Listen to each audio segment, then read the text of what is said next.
Praise the lord. ప్రభు అయిన యేసుక్రీస్తు నామములో ఈ కార్యక్రమాలు వీక్షిస్తున్న మీ అందరికీ ప్రేమపూర్వకమైన వందనాలు తెలియచేస్తున్నాం. పరిశుద్ధ గ్రంథములో నుండి పరమగీతములు 1వ అధ్యాయము 4వ వచనమును చదువుతున్నాం. నన్ను ఆకర్షించుము, మేము నీ యొద్దకు పరిగెత్తుకొని వచ్చేదము.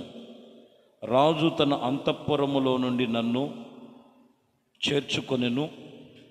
నిన్ను బట్టి మేము సంతోషించి ఉత్సహించెదము. దేవుని వాక్యము ఈ పూట మనము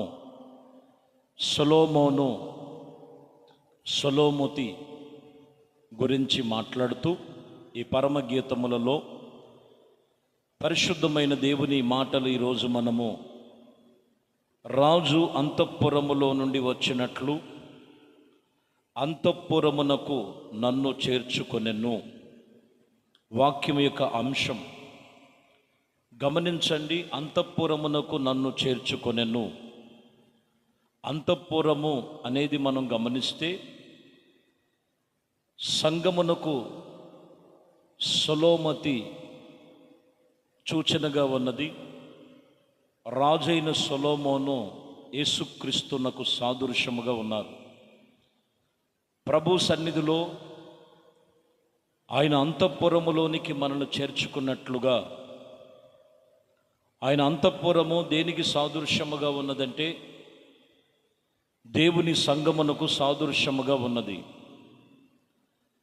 ఆయన అంతఃపురములో అనగా దేవుని సన్నిధిలో ఆయన సన్నిధికి పిలుచుకునేది, చేర్చుకునేది ఎందుకు అనేది అంటే ఒక సమయములో రాజైన యేసుక్రీస్తు వారు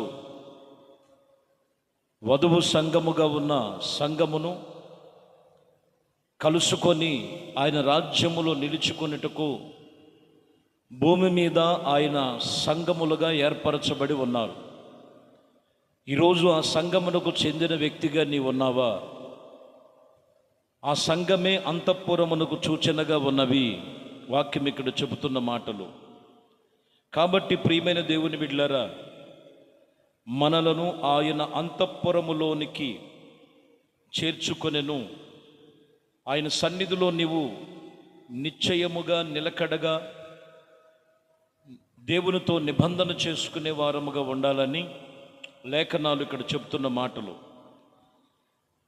కొరింథీయులకు రాసిన పత్రికలో 2 కొరింథీ 6:18 చదువుతున్నాం. మరియు నేను మిమ్మల్ని చేర్చుకొందును, మీకు తండ్రినై ఉందును, మీరు నాకు కుమారులై కుమార్తెలై ఉందురు. సర్వశక్తి కలిగిన ప్రభు చెప్పుచున్నాడు. ఇక్కడ కూడా గమనించినట్లయితే సంగమునుతో చెబుతూ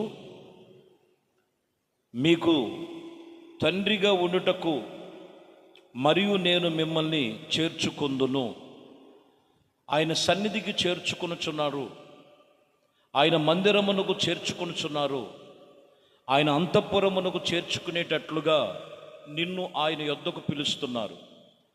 ఎవరైతే ఆయన సన్నిధిలో చేరి వస్తారో, ఎవరైతే ఆయన సన్నిధిలో చేరి కూర్చబడి ఉంటారో, నేను వారికి దేవుడినై కుమారుడినై వారు నాకు కుమారులై కుమార్తెలై ఉంటారని ఇక్కడ వాక్యం చెప్తున్న మాట. కాబట్టి ప్రియమైన దేవుని బిడ్డలారా, ఆయన సన్నిధికి మనము చేరిన వారముగా ఉండాలని ఈ వాక్యం మనకు తెలియచేస్తున్న మాట. యెషయా గ్రంథము 26వ అధ్యాయము 21వ వచనములో, నీవు వెళ్ళి నీ అంతఃపురములోనికి ప్రవేశించుము, నీవు వెళ్ళి నీ తలుపులు వేసుకొనుము, ఉగ్రత తీరేంత వరకు కొంచేపు దాగి ఉండుము. ఎందుకు మనము సంఘముగా చేర్చబడి ఉండాలి? అంతఃపురములో దాగి ఉండాలి. మనం అంతఃపురములో చెందినటువంటి అనుభవం ఉండాలి అనేది మనం గమనిస్తే వాక్యం చెప్తున్నటువంటి మాటలో, ప్రియులారా, ఉగ్రత లోకములో ఉన్నది, ఉగ్రత పొంచి ఉన్నది. ఏ క్షణాన ఏమి జరుగునో తెలియదు. ఇప్పుడున్నటువంటి ప్రతి పరిస్థితులు వాక్యం చెబుతున్న మాట కూడా అదే. దినములు చెడ్డవి, సమయం ఉండగానే ప్రభు సన్నిధిలో సద్వినియోగపరుచుకోవాలని నీవు అంతఃపురములోనికి ప్రవేశించి నీవు వెళ్ళి నీ తలుపులు వేసుకొని ఉగ్రత తీరేంత వరకు నువ్వు దేవుని సన్నిధిలో వారు నిలిచిన వారై ఉండాలని ఇక్కడ సూచనగా సూచిస్తున్న మాట. కాబట్టి మనము సంఘమనే అంతఃపురములోనికి చేర్చబడినటువంటి వారమై ఆయన సన్నిధికి మనల్ని పిలుచుకొనుచు ఆయనతో నిబంధన చేసుకొనుచు ఉన్నారు. చూడండి, ఎస్తేరు గ్రంథములో 2వ అధ్యాయములో 3వ వచనములో మనం చూస్తే 127 ఆస్థానములలో నుండి స్త్రీలను, కన్యకలను తీసుకొచ్చారు. కన్యకలను తీసుకొచ్చి 127 ఆస్థానములలో ఉన్నటువంటి కన్యకలందరినీ కూడా ఇదిగో ఇక్కడ రాయబడినటువంటి మాటల్లో మనం చూస్తే 2వ అధ్యాయము 3వ వచనములో అందు నిమిత్తము సౌందర్యవంతులైన కన్యకలందరినీ సమకూర్చి షుషేను కోటలో అంతఃపురమునకు చేర్చిరి. చూడండి, వీరిని అక్కడ చేర్చి స్త్రీలకు కాపరిగాను రాజు యొక్క నపుంసకుడు అనే ఏగే వశములో అప్పగింపబడి ఉన్నారు. చూడండి, వీళ్ళందరూ కూడా 127 ఆస్థానములో ఉన్నటువంటి కన్యకలని ఏగే అనేటువంటి నపుంసకుడి యొక్క చేతికి అప్పగించారు. వీళ్ళందరినీ ఎక్కడికి తీసుకొచ్చారంటే అంతఃపురములోనికి తీసుకొచ్చి ఈ 127 ఆస్థానములో నుండి వచ్చినటువంటి వారిని ఒకరిని రాజుగారికి రాణిగా నియమించటానికి ఏగే అనేటువంటి ఒక నపుంసకుడి చేతిలో ఆయన అప్పగించారు. వారిని అందరిని కూడా అక్కడ అప్పగించారు. ఈరోజు మనం గమనించాలి, అంతఃపురములో కన్యకలుగా ఆయన ఎందుకు నియమించబడి ఉన్నారంటే రాజు ఎదుట నిలవబెట్టడానికి, వారిని నిలవబెట్టడానికి వారిని సిద్ధపరుస్తున్నట్లుగా వాక్యం ఇక్కడ చెబుతున్నటువంటి మాటలు. కాబట్టి ప్రియమైన దేవుని బిడ్డలారా, సంఘమునకు మనం ఎందుకు చెందిన వారమై ఉండాలి అనేది మనం గమనిస్తే, ఇదిగో సంఘములో పరిశుద్ధమైన దేవుని వాక్యముల చేత, పరిశుద్ధమైనటువంటి అలంకారము చేత అలంకరించబడి ఒక సమయములో రాజు అయినటువంటి యేసుక్రీస్తు వారి యొక్క రాజులకు రాజు, ప్రభువులకు ప్రభు అయిన యేసుక్రీస్తు ఎదుట సంఘము నిలబెట్టాలని, ఇదిగో మనము అంతఃపురము అనుభవం ఏం కలుగు చేస్తుందంటే వారిని సిద్ధపరుస్తున్నటువంటి అనుభవం. సంఘమును దేనికి సాదృశ్యముగా ఉన్నదనంటే ఆ వ్యక్తిని లోకములో నుండి, శరీరేచ్ఛల్లో నుంచి విడిపించి క్రీస్తు యొక్క రాజ్యమును కొరకు సిద్ధపరచటానికి అంతఃపురములోనికి ప్రవేశించేటువంటి అనుభవాలు ఇక్కడ మనకు కనపడుతున్నాయి. వాక్యం ఇక్కడ చెబుతున్న మాట. మరొక మాటను మనం చూస్తే కీర్తన గ్రంథములో 33వ కీర్తన 16వ వచనాన్ని మనం చదువుతున్నాం. 33వ అధ్యాయము 16వ వచనం, ఏ రాజైనను సేనా బలము చేత రక్షించబడుడు, ఏ వీరుడు అధిక బలము చేత తప్పించుకొనలేడు. రక్షించుటకు గుర్రములు అక్కరకు రాదు, అది దాని విశేష బలము చేత మనుషులు తప్పింపజాలదు.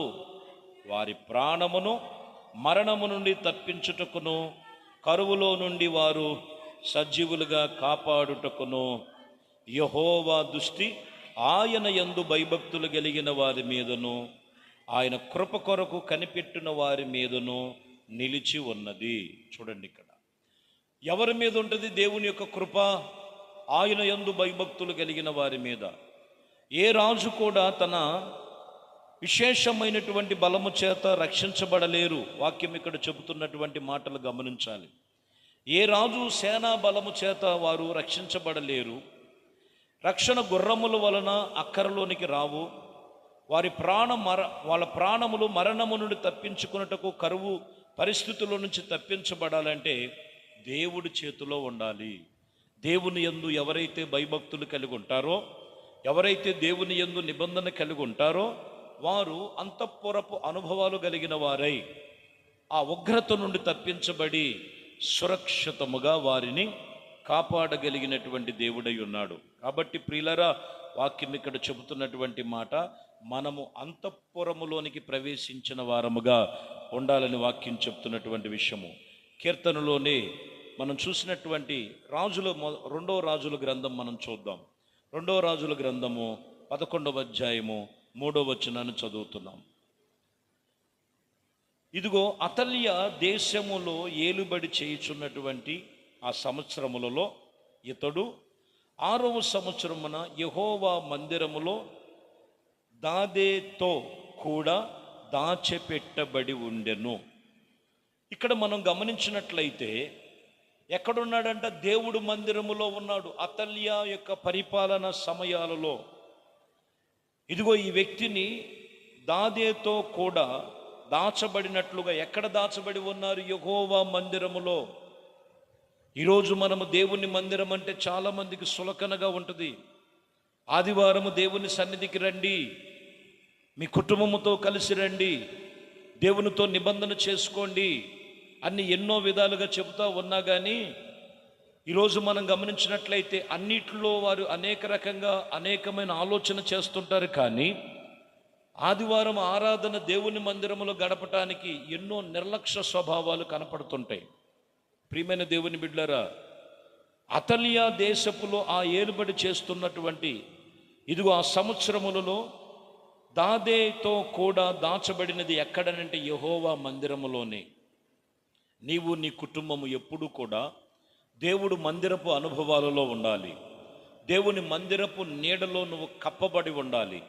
ఈరోజు వాక్యం చెప్తున్న మాట, ఆ అంతఃపురమే దేవుని ఆలయము. దేవుని ఆలయమే నీ హృదయముగా మరుచుకొని ఆత్మ సంబంధముగా నీవు ఆ అంతఃపురములోనికి ప్రవేశించినట్లయితే దేవుడు నిన్ను అక్కడ సురక్షితముగా కాపాడి నిన్ను భద్రపరిచి అన్ని విషయములు ఆయన రక్షించి ఆయన కృపలో నిన్ను స్థిరపరచబడునుగాక. కాబట్టి అంతఃపురములోనికి ఆయన పిలుచుచున్నాడు. ఎందుకు అని అంటే ఆయన రాజ్యములోనికి నువ్వు చేర్చబడాలంటే అంతఃపురపు అనుభవం అంటే దేవుని మందిరం యొక్క అనుభవాలలో ఉంటే నీవు క్షేమముగా సురక్షితముగా కాపాడబడి అన్ని విషయాల్లో నీకు నీ కుటుంబాలకును ఆశీర్వాద ఫలముల చేత నింపబడి ఆయన క్షేమము మీకు కలుగు చేయునుగాక. ప్రార్థన చేద్దాం. పరిశుద్ధుడా, ప్రేమ స్వరూపి, దయగలిగిన మా ప్రభువా, మీ శ్రేష్టమైన పరిశుద్ధ నామమును బట్టి మీకు వందనాలు, స్తుతులు. ఇదిగో నాయనా, ఈ వాక్యమును బట్టి మేము విత్తుచున్న ప్రతి మాటలు ప్రతి హృదయములో నీరు కట్టి ఫలింప చేయండి. అంతఃపురపు యొక్క అనుభవాల గురించి మాతో ఈరోజు మాట్లాడారు తండ్రి. మీ యొక్క మందిరములో ప్రతి ఒక్కరిని సిద్ధపరచుకునటానికి వాక్యము చేతనే తము తాము సిద్ధపరచుకొని పరిశుద్ధుడైన యేసుక్రీస్తుని ఎదుర్కొనుటకు సంఘము సిద్ధ మనస్సు కలిగి సిద్ధపాటు కలిగి మీ కృపలో స్థిరపరచమని యేసుక్రీస్తు నామములో ప్రార్థించి వేడుకొనుచున్నాము తండ్రి. ఆమేన్. ప్రభు మిమ్మల్ని దీవించి ఆశీర్వదించునుగాక. ఆమేన్.